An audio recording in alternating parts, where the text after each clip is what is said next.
నమస్తే. SC corporation లోన్లు 2025-26 సంవత్సరానికి నోటిఫికేషన్ జారీ చేయడం జరిగింది. గౌరవ ముఖ్యమంత్రి వర్యులు శ్రీ నారా చంద్రబాబు నాయుడు గారు డాక్టర్ బిఆర్ అంబేద్కర్ గారి 134వ జయంతి సందర్భంగా ఏప్రిల్ 14, 2025 సంవత్సరాన ఓపెన్ చేయడం జరిగింది. అయితే లాస్ట్ వీడియోలో మనం ఆ యొక్క రిజిస్ట్రేషన్ ఫామ్ వరకు వచ్చాము. ఇప్పుడు ఈరోజు మనం చెప్పేది ఏంటంటే, మనం రిజిస్ట్రేషన్ చేసుకోవడానికి ఎలా ఫస్ట్ మనం ఈ యొక్క ఎస్సీ కార్పొరేషన్ లోన్లకు ఏ విధంగా అప్లై చేసుకోవాలి అన్నటువంటిది మనం చూసినట్లయితే, మనం APOBMMS సైట్లోనికి వెళ్ళి అందులో ఎస్సీ కార్పొరేషన్ యొక్క లాగిన్ ఉంటుంది. దాంట్లో మనం ఓపెన్ చేసినట్లయితే ఫస్ట్ రిజిస్ట్రేషన్ చేసుకోవాలి. అంటే బేసిక్ ఇన్ఫర్మేషన్ అంటే మన యొక్క సర్నేమ్తో పూర్తి పేరు, తర్వాత మన యొక్క ఆధార్ నెంబరు, మన యొక్క విలేజ్, మన యొక్క మొబైల్ నెంబరు, మెయిల్ అయితే మెయిల్, ఫీమేల్ అయితే ఫీమేల్, ఇవి ఎంటర్ చేసిన తర్వాత మనం ఏదైతే రిజిస్ట్రేషన్ మొబైల్ నెంబర్ ఇస్తామో ఆ యొక్క మొబైల్ నెంబర్కి OTP వస్తుంది. ఈ బేసిక్ రిజిస్ట్రేషన్ చేసుకోవడానికి ఇది బేసిక్ అనమాట. ఇది కంప్లీట్ చేసిన తర్వాత మనకి మొబైల్కి ఆ యొక్క రిజిస్ట్రేషన్ నెంబర్ వస్తుంది. మీరు ఇంటర్నెట్ సెంటర్లో కానీ, లేదంటే మీ దగ్గర ఉన్నటువంటి మొబైల్లో కానీ, లేదంటే దగ్గరలో ఉన్నటువంటి మీ సేవా కేంద్రాలు కానీ అప్లై చేసుకోవచ్చు. అన్ని చోట్ల కూడా ఇది ఇచ్చారు కాబట్టి చాలా అన్ని యొక్క కంప్యూటర్స్లో కూడా చేస్తున్నారు, మీరు చేసుకోవచ్చు అన్నమాట. అయితే ఈ యొక్క బేసిక్ ఇన్ఫర్మేషన్ అయిపోయిన తర్వాత మనం ఇచ్చినటువంటి మొబైల్ నెంబరు, తర్వాత మన మొబైల్కి వచ్చినటువంటి OTP, ఇది మనం లాగిన్ కావడానికి యూజర్ ID, పాస్వర్డ్గా ఉంటుంది. ఇక్కడ దీన్ని ఎవరు కూడా మర్చిపోవద్దు. బేసిక్ ఇన్ఫర్మేషన్ ఇచ్చిన తర్వాత మనకి ఒక OTP వస్తుంది. ఆ OTP అన్నటువంటిది మెయిన్ ఇంపార్టెంట్. ఇది చాలా జాగ్రత్తగా ఉంచుకోవాలి. ఆ ఓటీపీని మన యొక్క మొబైల్ నెంబర్ రిజిస్ట్రేషన్ చేసినటువంటిది, ఈ రెండు కూడా మనకి యూజర్ ID, పాస్వర్డ్గా ఉంటుంది. యూజర్ ID వచ్చిన తర్వాత మనం ఇచ్చినటువంటి mobile number, user ID, password వచ్చిన తర్వాత మన OTPకి వచ్చినటువంటి ఆ యొక్క OTP మనకు వస్తుంది కదా, ఆ OTP పాస్వర్డ్ ఉంటుంది. దీన్ని మనం లాగిన్ అయిన తర్వాత మనం లాగిన్లోకి వస్తాం. లాగిన్లోకి వచ్చిన తర్వాత ఏ స్కీమ్స్కి ఎలా ఉంటుంది ఏందన్నటువంటిది మనం ఒక్కొక్కటి కూడా చెప్పుకున్నాం. అది sector wise, sector 1, sector 2, sector 3 అని 3 విధాలుగా ఉంటుందని చెప్పుకున్నాం. మరి సెక్టర్ 1లోకి వచ్చిన తర్వాత ఏమేమి ఉంటాయి? Up to 3 lakhs. సెక్టర్ 1లో 3 లక్షల లోపల అప్ టు 3 lakhs వరకు. ఈ 3 lakhsలో ఏమేమి స్కీమ్స్ ఉన్నాయి అని మనం కనుక చూసినట్లయితే, ఫ్లవర్ బొకేస్, మార్కెటింగు, డెకరేషన్స్, మరి ఇవన్నీ కూడా ఉన్నాయి అన్నమాట. తర్వాత website development and IT service, ఇవి 3 lakhs లోపల ఉన్నాయి. LED బల్బ్స్ మరియు ప్లంబింగ్ అండ్ ఎలక్ట్రికల్ సర్వీసు, తర్వాత వాటర్ బాటిల్ రీఫిల్, తర్వాత వచ్చిన తర్వాత వాటర్ రీసైక్లింగ్, ఈ యొక్క యూనిట్స్ అన్నీ కూడా ఆ యొక్క మన టైప్ 1లో ఉన్నాయి. ISB సెక్టర్లో టైప్ 1లో అప్ టు 3 lakhs వరకు ఈ స్కీమ్స్ ఉన్నాయి. మరి టైప్ 2 ఇందులో ఏ స్కీమ్స్ ఉన్నాయి అని మనం చూడగలిగినట్లయితే, ఈ టైప్ 2లోకి వచ్చిన తర్వాత మరి 3 లక్షల అబోవ్ నుండి ఉంటుంది. 3 లక్షల అబోవ్ నుండి ఉన్నప్పుడు ఇక్కడ మనకి 40% సబ్సిడీ ఉంటుంది, 55% బెనిఫిషరీ, మరి 55% బ్యాంక్ లోన్ ఉంటుంది, 5% బెనిఫిషరీ కంట్రిబ్యూషన్ చెల్లించవలసి ఉంటుంది.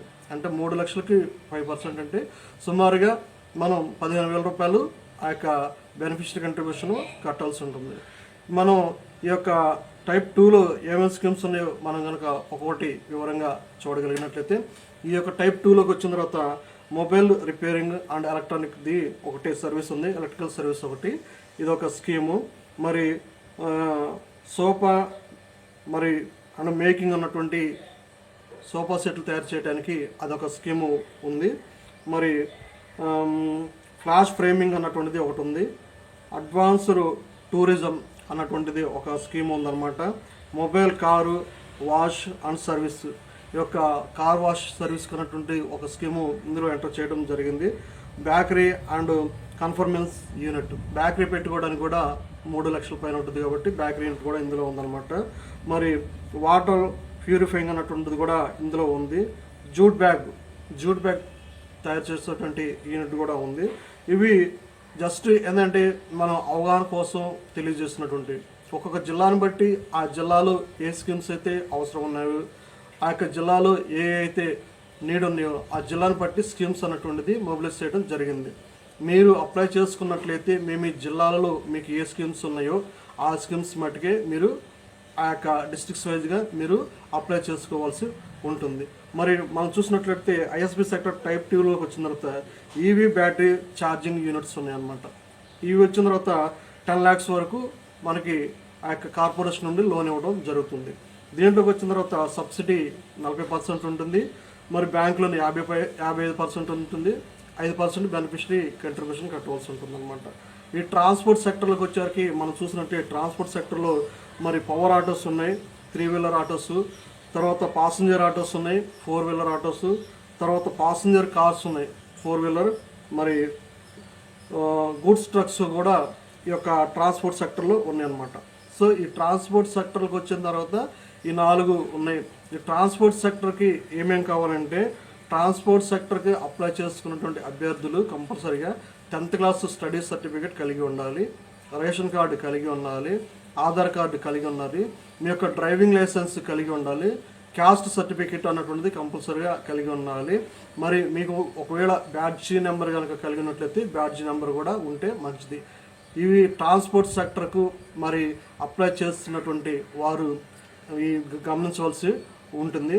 తర్వాత మనం చూసినట్లయితే అగ్రికల్చర్ సెక్టర్లోకి వచ్చిన తర్వాత అగ్రికల్చర్ సెక్టర్లో డ్రోన్ ఫర్ అగ్రికల్చర్ పర్చేస్ మీద ఇవ్వడం జరిగింది. ఈ యొక్క అగ్రికల్చర్ సెక్టర్లో డ్రోన్ మీద ప్రజెంట్ రోజుల్లో ఎక్కువగా జరుగుతుంది కాబట్టి డ్రోన్ వ్యవస్థ మీద ఈ డ్రోన్ వ్యవస్థకు అప్లై చేయాలనుకున్నటువంటి వారు ఈ స్కీమ్స్కి ఇందులో సబ్సిడీ 40% ఉంటుంది, బ్యాంక్ లోన్ 55% ఉంటుంది, బెనిఫిషరీ కంట్రిబ్యూషన్ 5% ఉంటుంది.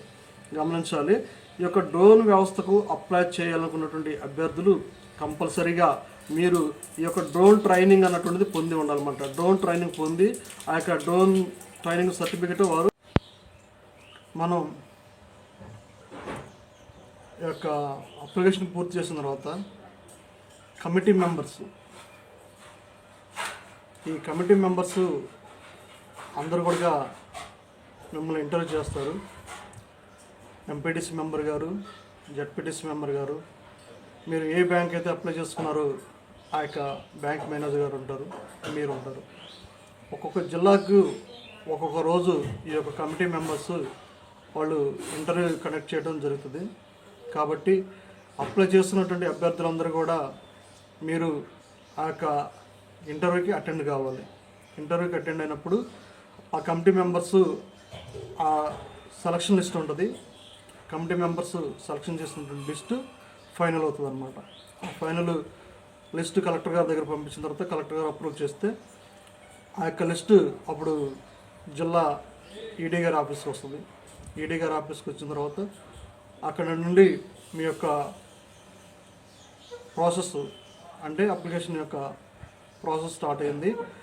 ఈ యొక్క సీనియర్ అసిస్టెంట్ లెవెల్ నుండి ఈఓ గారికి, ఈఓ నుండి ఈడీకి, ఈడీ గారు సెలెక్ట్ చేసిన తర్వాత ఆ యొక్క లిస్టును ఫైనల్ చేసి వారు హెడ్ ఆఫీస్కి పైకి పంపించడం జరుగుతుంది. ఇంతమంది పలానా యూనిట్ పెట్టుకున్నారు, ఇంతమందికి అమౌంట్ ఇంత అయింది, ఇంత అమౌంట్ రిలీజ్ చేయండి అని ఈడీ గారి ద్వారా ఒక లెటర్ తయారు చేయించి ఇస్తారనమాట. ఆ యొక్క హెడ్ ఆఫీస్కి వచ్చిన తర్వాత హెడ్ ఆఫీస్లో వారు మీ యొక్క ఈడీ గారు పంపించినటువంటి ఆన్లైన్ ప్రొసెసర్లో ఎవరెవరి యొక్క పేర్లు అయితే ఉన్నారో వారికి ఆ యొక్క యూనిట్ని బట్టి అమౌంట్ అనేటువంటిది రిలీజ్ చేయడం జరుగుతుంది. కాబట్టి